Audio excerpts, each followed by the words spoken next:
स्थानम आगम के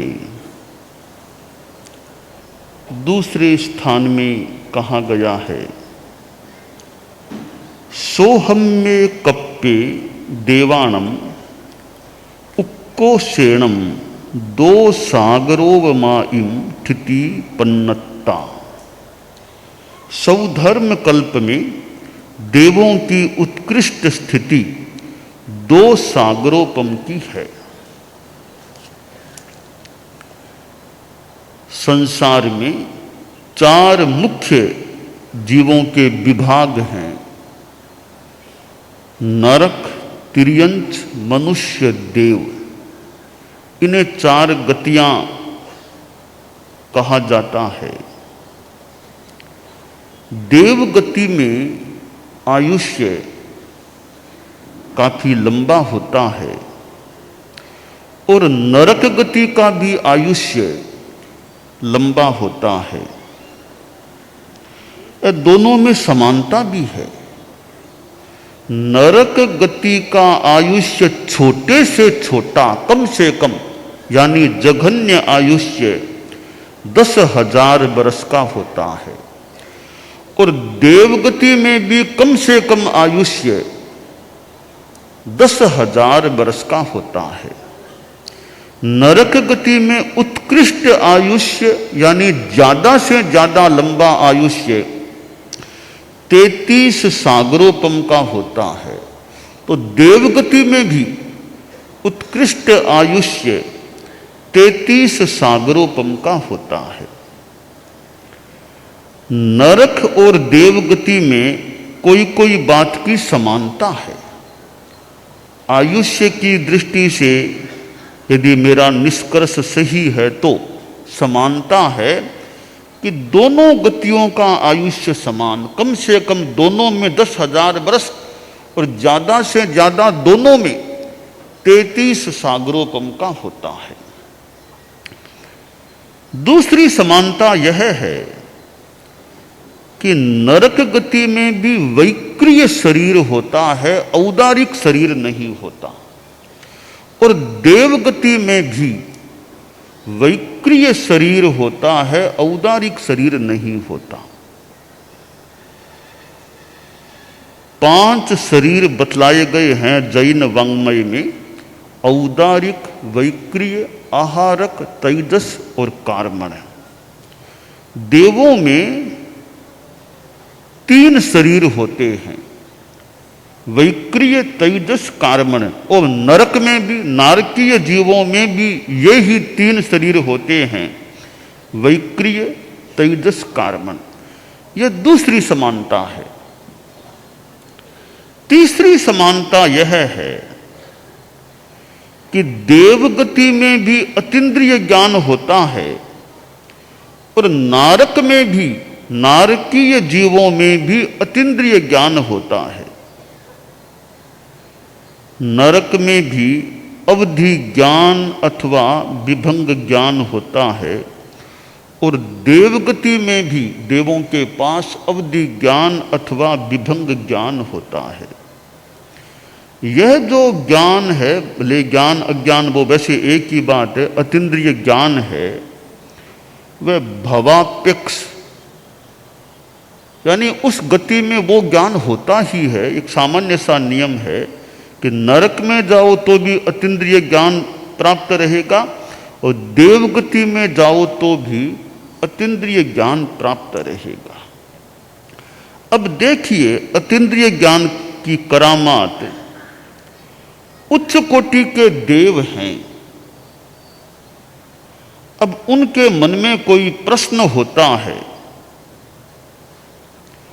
तो उनके प्रश्न का उत्तर तीर्थंकर से प्राप्त उनको हो जाता है। कैसे होता है कि वे उच्च कोटि के देव, अनुत्तर विमान के देव हैं, वे प्रश्न पूछने के लिए तीर्थंकरों के पास जाते नहीं, वो अपने स्थान पर ही प्रश्न पूछते हैं और वहीं से तीर्थंकर भगवान उनके प्रश्न का उत्तर देते हैं।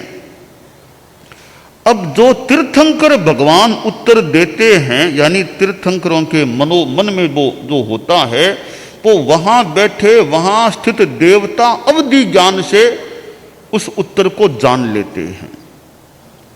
24 में सुंदर यह सिद्धांत बताया गया है, सुर अनुत्तर विमान ना सेवरी, प्रश्न पूछा उत्तर जिन देवरी, अवधि ज्ञान कर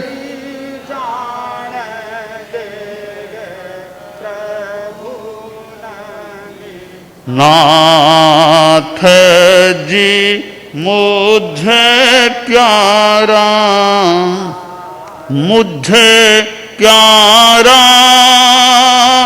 प्राण आधारा, प्रभु नमी नाथ जी मुझे प्यारा।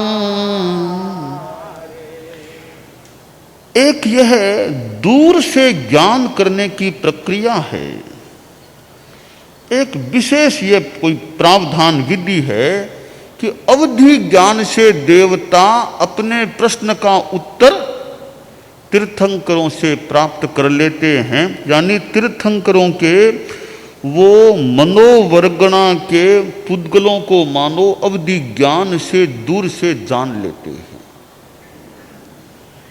आज के जो संचार साधन हैं, दूर से बात होती है, दूर से देखा जाता है, यह तो उपकरणों के माध्यम से होता है।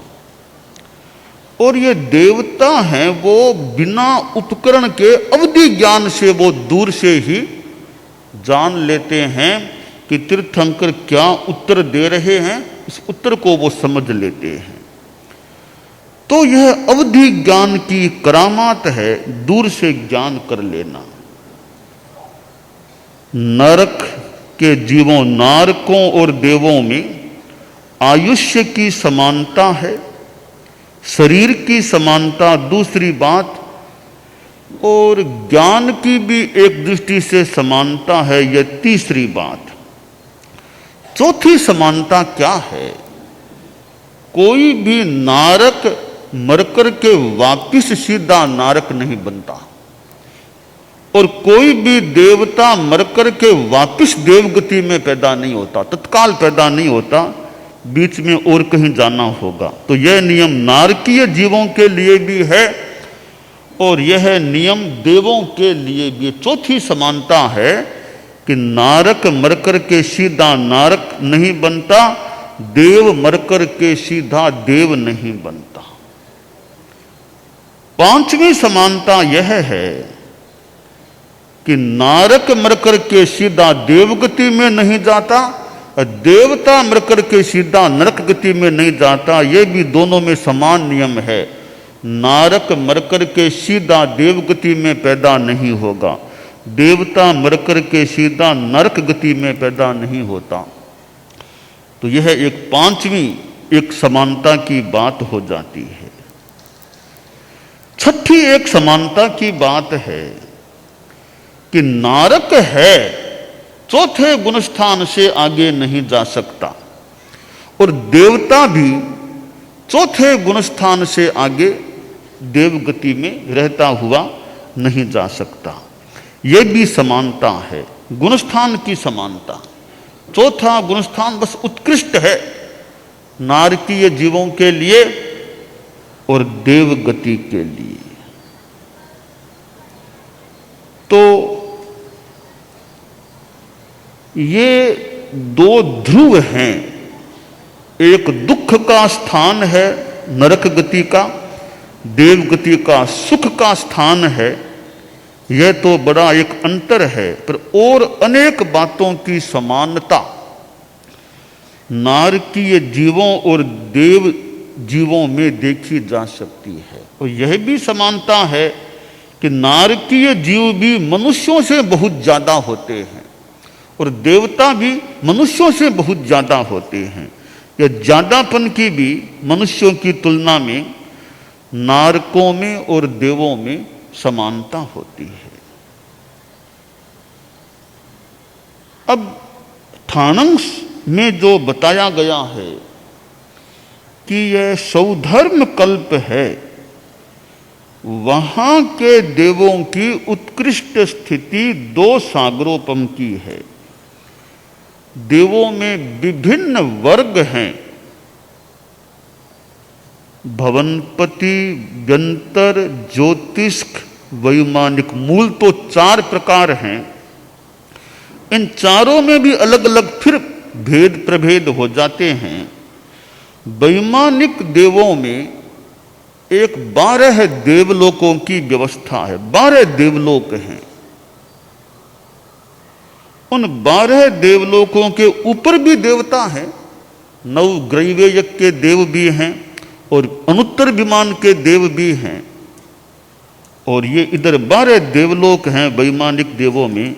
3 किल्बिशिक जाति के देव भी होते हैं। यूं वैमानिक में ये 12 देवलोक हैं जिन्हें कल्प भी कहा गया। 12 ये कल्प हैं। उनमें पहला है वो सौधर्म कल्प होता है। फिर ईशान, सनत कुमार, माहेंद्र, ब्रह्म, ऐसे 12 देवलोक हैं। आदमी देवगति में पैदा क्यों होता है, कैसे होता है? सराग संयम, संयमा संयम, बाल तपस्या, बाल तपह कर्म, अकाम निर्जरा, ये 4 कारण देवगति में पैदा होने के बताए गए। और सारांश में हम यह समझ सकते हैं, जान सकते हैं कि त्याग तपस्या, जीवन में त्याग तपस्या होती है तो आदमी मरकर के देवगति में पैदा हो सकता है। कोई सम्यक दृष्टि मनुष्य है और सम्यक्त्व की अवस्था में आयुष्य का बंध करता है तो वह नितांत देवगति में ही पैदा होता है और किसी गति में पैदा नहीं हो सकता। न नरक गति में जा सकता, न तिर्यंच में, न मनुष्य में, एकमात्र देवगति में, और वह भी वैमानिक देव के रूप में ही उत्पन्न होता है। तो त्याग तपस्या जिंदगी में रहे, संयम रहे तो आत्मा अच्छी रहती है। और आत्मा अच्छी रहने का परिणाम यह आता है, आदमी सुगति में जाता है, अच्छी गति में पैदा हो जाता है। तो हम जीवन में संयम को पुष्ट रखने का प्रयास करें और त्याग से हमारे व्यावहारिक जीवन में भी, मनुष्य जीवन में भी कुछ सफलता प्राप्त हो सकती है। एक गांव में संत लोग गए, तो छोटा गांव था। रात्रि में संतों ने प्रवचन किया और फिर लोगों से प्रवचन की समाप्ति के भाग में कहा कि कुछ नियम लो, त्याग लो। इतनी बातें हमने बताई है, कोई आपको अच्छी बात लगी हो, कोई त्याग नियम लो। कईयों ने नियम लिए। एक युवक बैठा था सामने, उससे भी संत ने कहा तुम भी कोई नियम ले लो, तुमने कोई नियम लिया नहीं है ना। तो वह बोला महाराज क्या नियम लूं? चोरी का त्याग कर दो। तो वो तो मेरा धंधा है, चोरी से काम चलता है, चोरी तो नहीं छोड़ सकता। फिर वो खुद भी बोला कि चोरी तो नहीं छोड़ सकता, मैं झूठ बोलने का त्याग कर सकता हूं। बढ़िया, बहुत बढ़िया बात, झूठ का त्याग करो। तो उसने झूठ बोलने का जिंदगी भर के लिए त्याग कर दिया। संत ने कहा नियम का पक्का रहना, का पक्का रहूंगा नियम का मैं।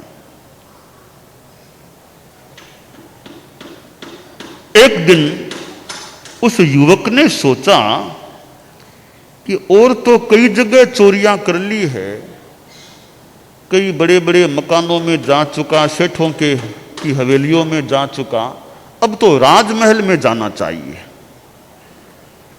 तरक्की करनी चाहिए, मुझे भी चोरी में भी तरक्की करनी चाहिए, राजमहल को देखना चाहिए। वह राजमहल में चोरी करने के लिए रवाना हुआ। कोई 12 साढ़े 12 के लगभग का समय था। और प्राचीन काल में कहते हैं कि राजा लोग कई बार रात में वेश बदल करके नगर में घूमते, स्थिति का जायजा लेने के लिए, देखने के लिए। तो वहां का राजा भी एक सामान्य आदमी के वेश में घूम रहा था। तो वो रास्ते में युवक मिला तो राजा ने पूछा, रे कहाँ जा रहे हो? इसने सोचा, रे झूठ तो बोलना नहीं है, त्याग है, डरना क्या है, वो बात कर देता हूं। कहा, साहब चोरी करने जा रहा हूं। कहाँ जा रहे हो? राजमहल में जा रहा हूं। बहुत निर्भीकता से बोला। राजा ने सोचा कोई दिमाग विक्षिप्त लगता है, वरना चोर होता तो ये ऐसे थोड़ी बोलता चोरी करने जा रहा हूं, लगता है कोई पागल सा आदमी है, छोड़ो। राजा इधर घूम करके वो उधर राजमहल में गया। और चोर का भी कई बार भाग्य काम करता है। पहरेदार तो खर्राटे ले रहे थे, नींद में थे। ये अंदर चला गया, भंडार तक चला गया, भंडार के ताले तोड़ दिए। और एक तिजोरी में उसने खोला तिजोरी को, तो डिबिया दिखाई दी, मखमल की डिबिया को खोला, उसमें 4 हीरे पड़े थे, कीमती हीरे। तो इसने सोचा, रे चारों तो क्या लूं, एक तो राजा के लिए छोड़ दूं। 3 ले लिए। चोर में भी कुछ मानवीयता, चारों क्या, एक तो छोड़ दूं मैं। 3 ले लिए। वहां से रवाना हुआ, जा रहा था और मार्ग में वह राजा वापिस महल की ओर आ रहा था तो मिलना हो गया। पूछा, रे कहां गए थे? राजमहल गया था। क्या किया? चोरी की। क्या चुराया? 3 हीरे चुराए। राजा ने सोचा वही पागल सा आदमी है, फालतू आदमी है ये। फिर भी उसका नाम पता पूछ लिया था राजा ने। वो उधर दौड़ गया। चोर तो राजा महल में आ गया, सो गया। सवेरे उठा, नाश्ता वगैरह हो गया तो वो राजा के वो निर्धारित आरक्षक लोग, सचिव आदि आए। बोले, महाराज रात को तो मामला गड़बड़ हो गया। क्या हुआ? अब भंडार के ताले टूट गए हैं, चोरी हो गई है। क्या चुराया गया है? तो वो भंडारी जी जो थे, भंडार की रक्षा करने वाले, वो भी वहां, वो खुद वहां थे। भंडारी साहब आप बताइए क्या चोरी हुई है? कहा, महाराज 4 हीरे गायब है। अब हीरों की बात आई तब राजा का दिमाग ठनका कि वो रात में कोई एक लड़का मिला तो था मुझे, वो हीरे की बात कर रहा था। यह एड्रेस मेरे पास है, तुम लोग जाओ, अपने पुलिस के का लोग, तुम जाओ उसको पकड़ के लाओ, यहाँ लाओ मेरे पास। पुलिस के 2-3 आदमी गए, एड्रेस के अनुसार उसको लेकर के आए। वो लड़का, युवक आ गया, निर्भीकता से आ गया, राजा के सामने खड़ा हो गया। राजा ने कहा, रे रात को कहीं तुम गए थे क्या? हाँ महाराज गया था। कोई तुम्हें मिला था क्या? कोई आदमी रात को? हाँ मिला था एक आदमी मुझे। वो आदमी कौन था? कौन मिला था? तब बोला, महाराज लगते तो मुझे आप ही हैं, फिर आप ही मिले होंगे रात को, तेरा हक्का सा लगता है मुझे तो। अच्छा, तो तुमने क्या, कहां गए? मैं तो राजमहल में आया था। क्या किया? चोरी की थी। क्या चुराया? 3 हीरे चुराए थे। अब राजा ने मान लिया कि यह आदमी है तो सच्चा, झूठ तो नहीं बोलता, यह मुझे विश्वास हो गया है। बात में अंतर यह है, भंडारी जी कह रहे हैं कि 4 हीरे गायब हैं, यह कह रहा है कि 3 हीरे लिए। अब 1 हीरे का गोल, 1 हीरा कहां गया? राजा तो अनुभवी था, बरसों से शासन संभाल रहा था राज्य का। आदमी के चेहरे को भी देखकर कई बार भांप लेता क्या स्थिति है। राजा ने भंडारी के चेहरे को पढ़ा। चेहरे को पढ़ने से लगा कि रेखाएं कुछ ऐसा लग रहा है कि एक हीरा भंडारी जी ने खुद ने लिया है। तो राजा ने कहा, भंडारी साहब चौथा हीरा कहाँ गया? 3 तो इसने स्वीकार लिए, चौथा कहाँ गया? बोला, महाराज इसी ने लिया होगा, आप इसी को थोड़ा पूछिए तेजी से, तब सच बोलेगा ये। राजा बोला, भंडारी जी यह आदमी तो झूठ नहीं बोलता, मेरा पक्का विश्वास है। अब चौथा हीरा बोलिए कहां गया? अब थोड़ी आखिर वो कमजोरी थोड़ी बाहर आ जाती है कई बार। अब थोड़ा भंडारी साहब कांपने से लग गए। राजा ने कहा, भंडारी साहब एक मौका दे रहा हूं, या तो हां भरो वरना तलवार फिर मेरे हाथ में है। एक मौका, अभी हां भर लो तो थोड़े में काम निपटा दूंगा, बाद में बात आएगी फिर जो होगा सो होगा। तो भंडारी जी बोले, महाराज एक हीरा तो मैंने ले लिया। अरे तेने ले लिया हीरा? तुमने ले लिया? जिसको मैंने भंडार की रक्षा का जिम्मा सौंपा, रक्षक भी भक्षक बन गया। महाराज क्या करूं, मेरी अक्ल गांव चली गई थी, एक हीरा मैंने ले लिया था। राजा ने सोचा यह युवक बड़ा सच्चा है। उसको कहे, तुम चोरियां क्यों करते हो, क्यों चोरी करते हो?